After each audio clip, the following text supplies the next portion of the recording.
everybody. What's payback?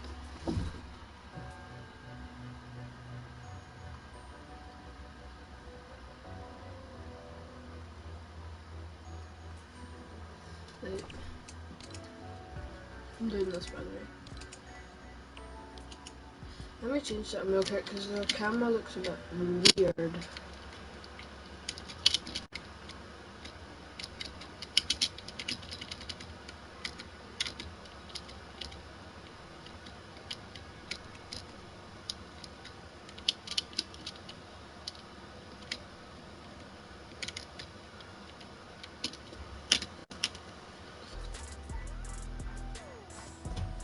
Maybe. So I want you guys to see the thing. Oh, that looks so much better.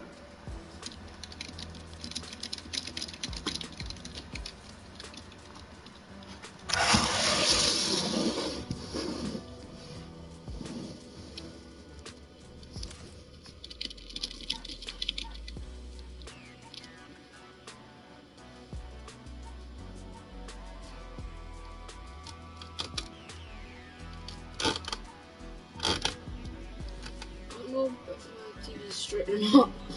Let me just check.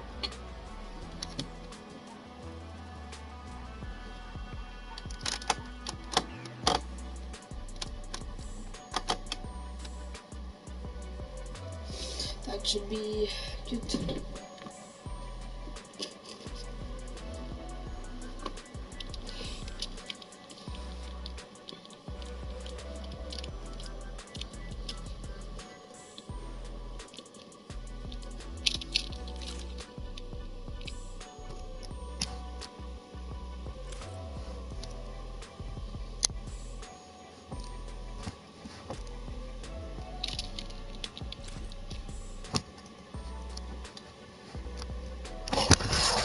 I'm just gonna give you guys a mouse screen.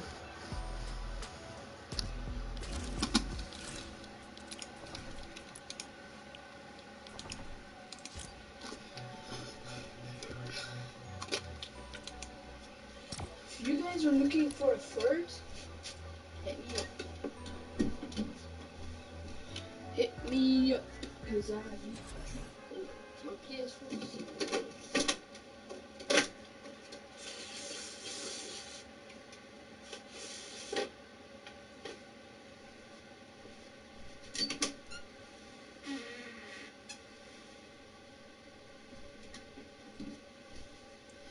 My PS4 is so dark. Very sorry, not dark. Oh, my Doritos.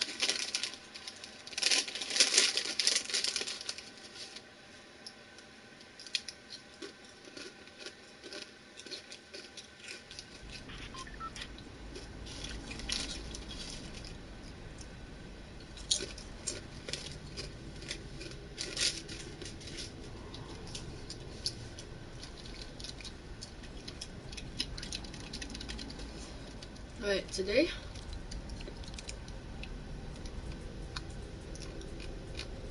where is that?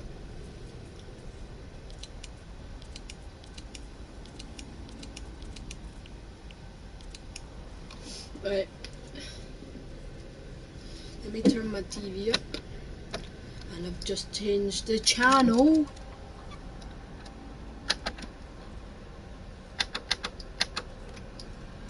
GG's, man.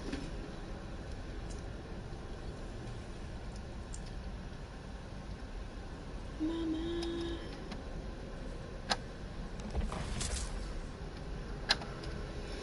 Right, this is aim, which I need.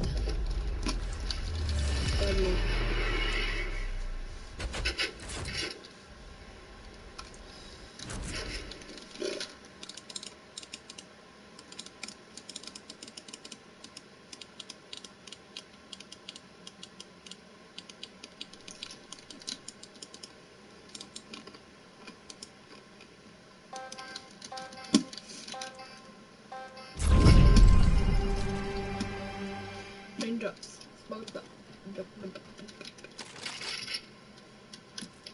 Get out of here.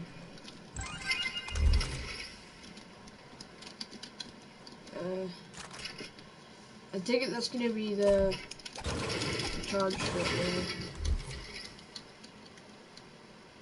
Take that. What is that?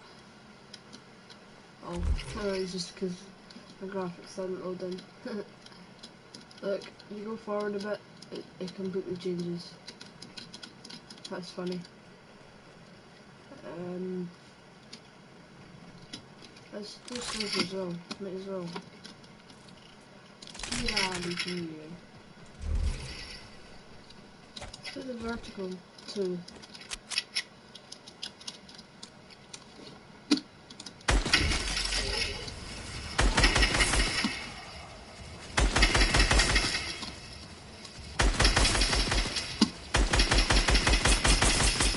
Oh my days, my aim.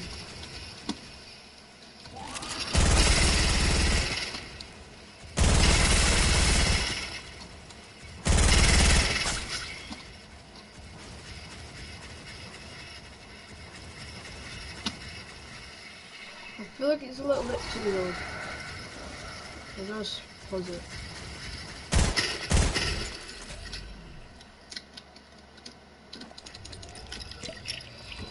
Why am I putting into it? What?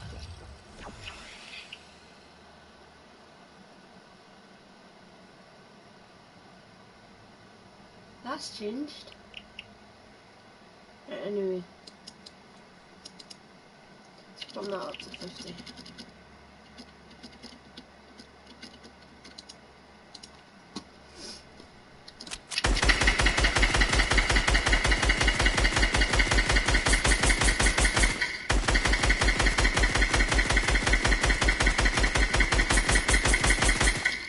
I feel like this is a good one. A good sensor.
What is that?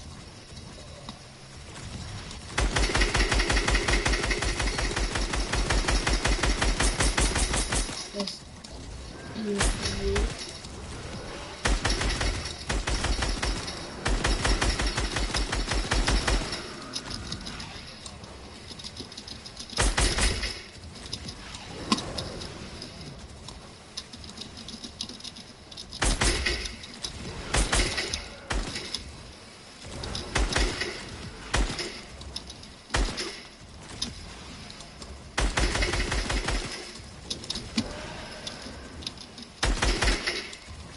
Right, that one's a bit weird. Right, what I want to do that.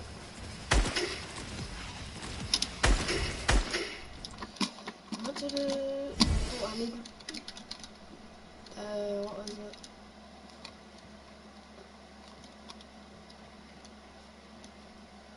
.360 tracking.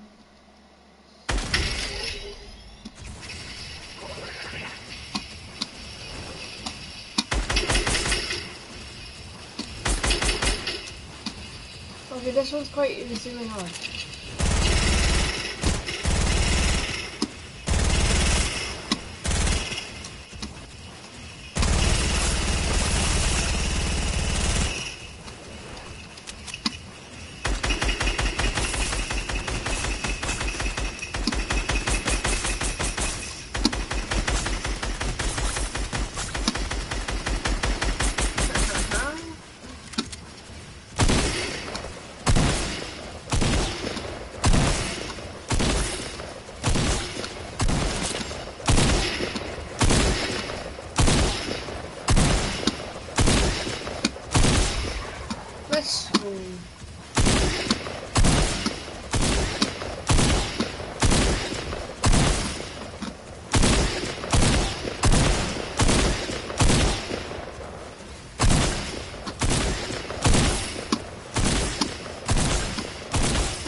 to have a net and no scope?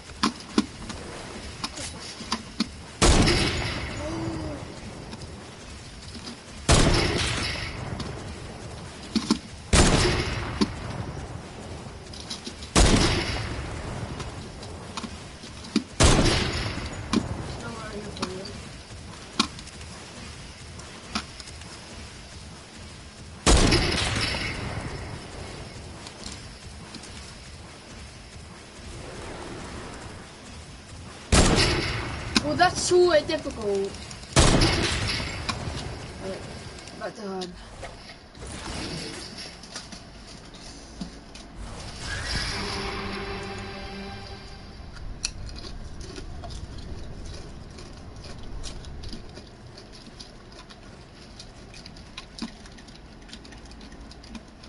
What is our name tomorrow? Build Steady.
Okay, this since... Oh, bro.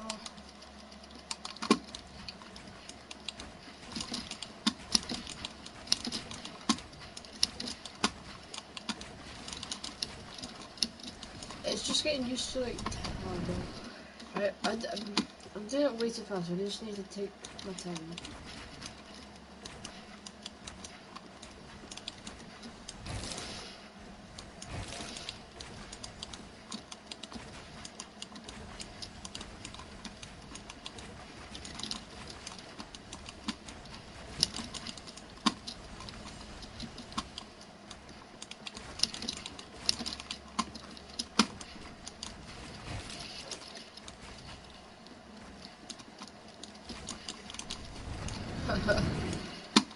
Let's see if I can still edit as fast as that. I probably can.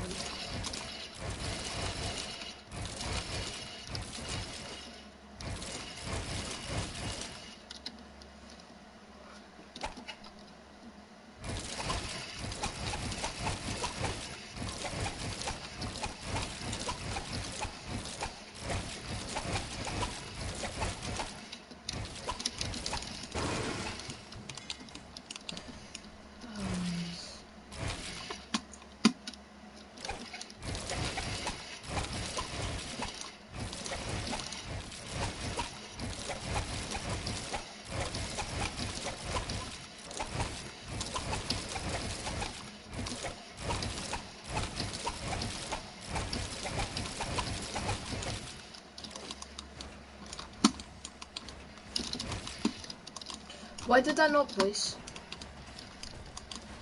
The input delay is so much, man. I wish there was no input delay. Because...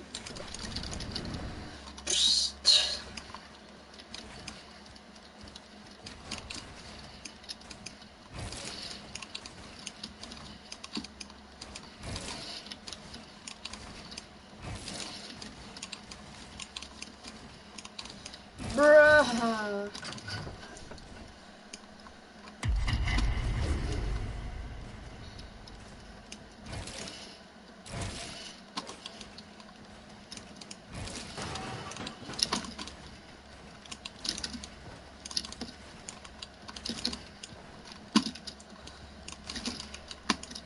Boy, I swear, my builds aren't placing. Ree!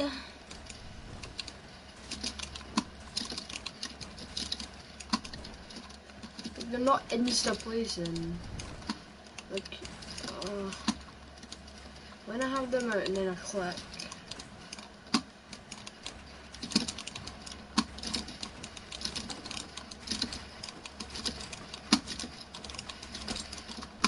That was good.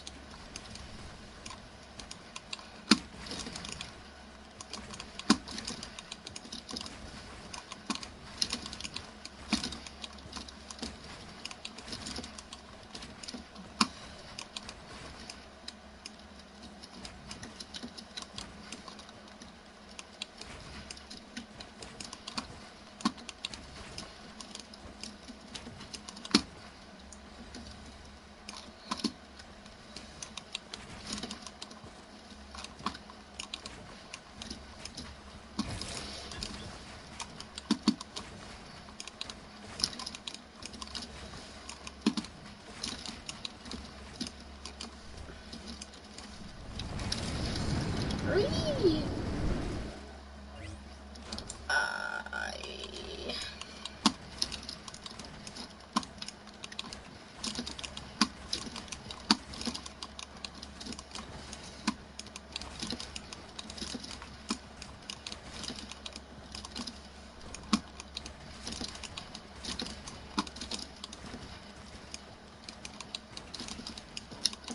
The funny thing is, no one's even in chat.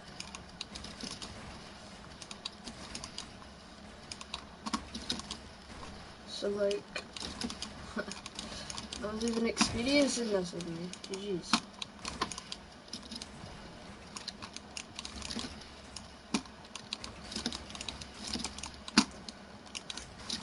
Jeez. Three! Oh.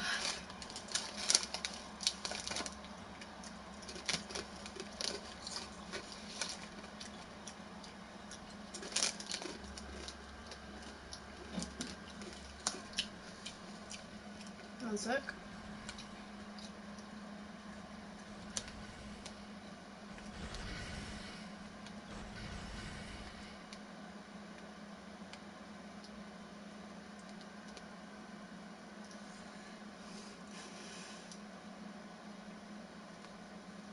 Watermelon sugar.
She's a genius.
If you know me at all, you probably know that I am a big shopper on Amazon, and whenever I'm purchasing something gaming related, there's always one company that I see on the regular, Red Dragon. After shopping on Amazon for several years, I've kind of come to know them as a company that offers quality and affordable gaming peripherals. We're going to test that theory in today's video since Red Dragon has recently reached out to me and asked me if I would like to review one of their newest keyboards, the Red Dragon Draconic K530. It's a pretty feature-packed keyboard and it retails for only $70.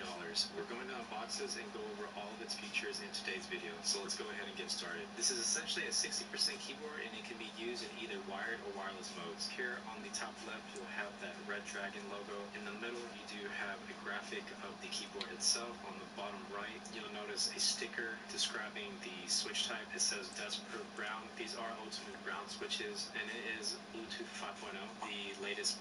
Today we pioneering AI for education. Abu Dhabi, find one. The Crucial MX500 solid-state drive is fast. How fast? Crazy fast. If you know me at all, you probably know that I am a big shopper on Amazon, and whenever I'm purchasing that, the dimensions, if you're interested in that, on the right side you'll notice the sticker with some product numbers. On the bottom side there, a print video, size of this box. You'll notice here is a box. I believe this comes with extra switches because this keyboard is hot swappable. I have seen reports that the hotspot function is quite limited. However, it does accept O2 switches without any issue. This is a pretty nice touch by Red Dragon. They provide a few different switches. If you guys are unfamiliar, essentially the blue switch is a clicky tactile switch. The red is a linear switch. The brown is the one that comes with this keyboard and it's a tactile switch, a more quieter tactile switch than the clicky blues. And then here on the right side you do have a black switch as well, which is pretty much a heavy linear compared to the red. So pretty neat addition here, pretty good value so far. I don't even know what mine is. Back of the box you'll notice some directions on how to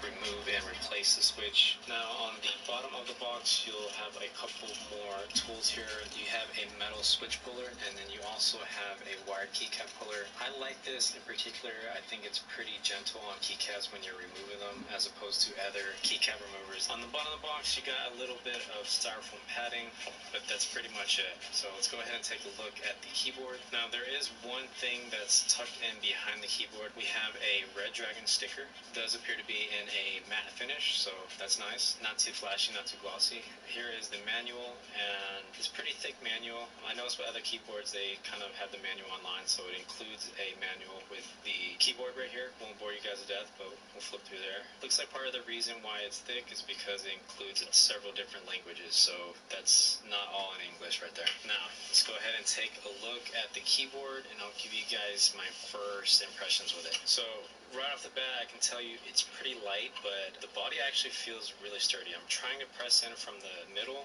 and the sides, and it doesn't have really hardly any give. As far as my first experience with the Ultimate switches, which are known to be kind of more budget-friendly switches, pretty light and pretty solid. It looks like it's going to be a pretty comfortable typing experience. Let's go ahead and talk about the keycaps. So the keycaps, the font, so these keycaps are backlit and I believe they are ABS, but let's go ahead and remove one and take a closer look. Alright, Alright, so this is a first for me, trying to show you a little bit of that reflection. There is a bit of a glossy sheen in all the sides of the keycap. On the top side does have just a little bit of texture, so that is nice. There's a little bit of grip involved. It is pretty light, but the sides are thick here. As you can see, they are backlit as well. The side Where did that frame on come these from? keycaps are not backlit, however, but that's not a big deal in my opinion. For me, the gloss finish on the sides is a little bit unusual, but that's just my take on it, but some other folks might actually like that. One immediate downside to having a gloss finish is that it can be easily scratched, but with this keycaps being white, that would honestly be hard to visualize anyways. I'm gonna go ahead and remove a few more keycaps and we'll take a look at those switches. Alright, so here along the middle, you'll notice those Ultimate brown switches. They do have a little box around them to protect against the elements. Let's go ahead and get that switch puller and pull a couple of these out. Now, one thing that I am curious about is the compatibility with other switch types. I have seen other users with this exact keyboard that had issues installing different types of switches. Obviously, Ultimate switches are going to work. It was included, of course, but where other switch varieties work, we're going to go ahead and give that a test right now. See how easy it is to remove. Here's the Ultimate switch up close if you are interested in seeing that. Now, this is a 3-pin design and 3-pin PCB. With 5-pin switches that do fit, you're going to have to do a little bit of clipping, but that's not a big deal, at least for some of you guys. So there are a couple switch types that we're going to try. The first switch that I have here is a Novel Keys cream switch, and I find this a little bit funny putting this on a budget keyboard, but let's go ahead and give it a try. Hey guys, this is Alma with KeyMouse. In this video I'm going to show you the differences between the Cherry MX switches. If you're looking at buying a mechanical keyboard, you might be wondering which switch would work best for your application. And hopefully this video will help you find the best MX switches sound. Oh.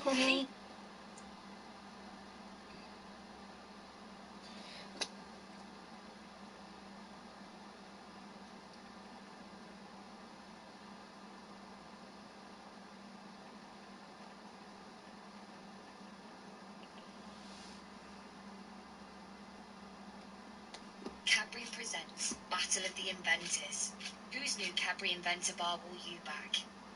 So you've grown up, and you're ready to game on something other than a crusty Dell hand-me-down, but you don't want to spend a fortune on unnecessary bells and whistles. So, what do you buy? To find out, we checked the pricing history of the most popular mid-range gaming keyboards on Amazon. They're behaving badly. Use offer code Linus to get 25% off at the link. $5, the Razer Ornata Pro Max is one of the most expensive boards here, but not without reason. It wins the award for best unboxing experience, and the product itself feels quality too. There's well thought out slots for routing the braided cable on the underside, and the absolutely plush wrist rest stands out as clearly the best in show. It features full RGB lighting under what Razer calls mecha-mechanical key switches, which, unfortunately, is where things start to fall apart a little bit for the Ornata Pro Max. Marketing aside, these are essentially rubber dome key switches, with the large stem of the keys being used to stabilize its keystrokes. That means that there is a squishy bottom out for each keystroke with a rather heavy actuation force. So unless RGB is your top priority, it's hard to recommend, because for this price, I would have hoped to see actual mechanical switches.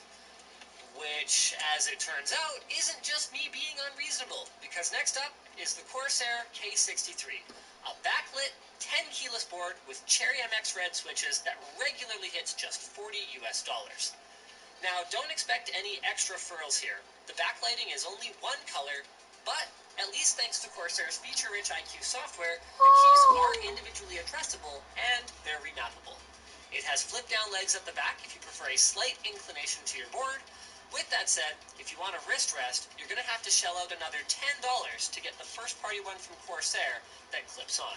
The Cherry MX Red key switches perform exactly as you'd expect, with a smooth, linear feel and excellent stabilization, and I was really happy to see that even at this price, there's still dedicated media, lighting, and volume control keys on the board. Now, the casing is plastic, which gave me pause, but thanks to the K63's short length, deck flex was a non-issue for me. At the end of the day, if you don't need a number pad or RGB, this is an excellent choice. Next up is a company I had actually never heard of before. The Game Note Habit RGB KB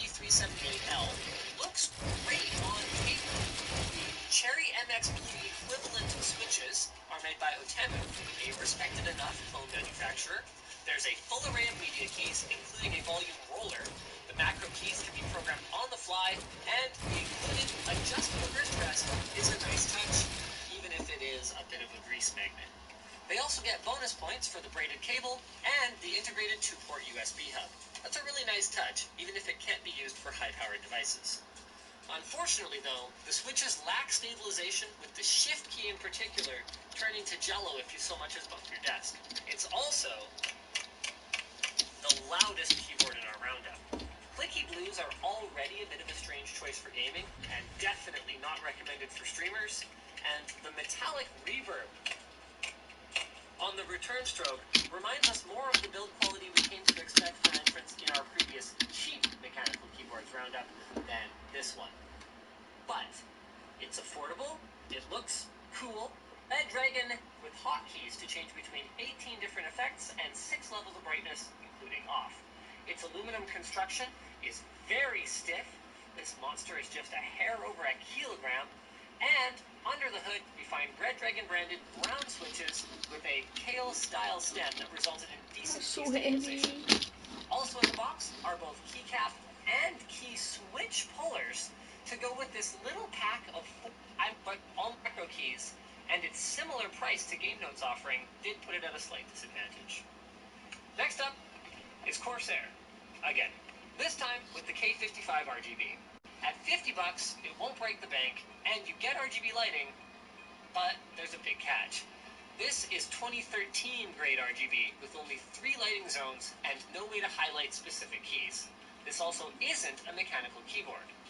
With that said though, the membrane switches here have better than average stabilization, even if they lack the tactility of a mechanical switch.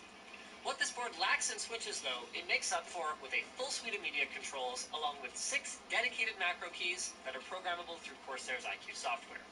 The included wrist rest has a nice, soft-touch textured feel that doesn't gather fingerprints or smudges, and there is a little bit of deck flex if you're heavy-handed on the keys, but the average person would be hard-pressed to notice anything. Overall, we really liked it for all-around use, and if you're a video editor, those macro keys can really improve your process. Actually, we have a video coming up soon on building a budget 4K editing setup, so make sure you get subscribed so you don't miss it.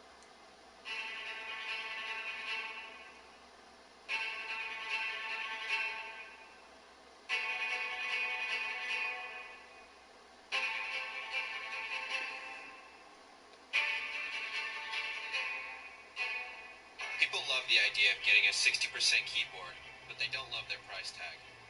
Today we're going to take a look at 3 keyboards under $50 that will get the job done. All of these can be found on Amazon. Bye bye, stream.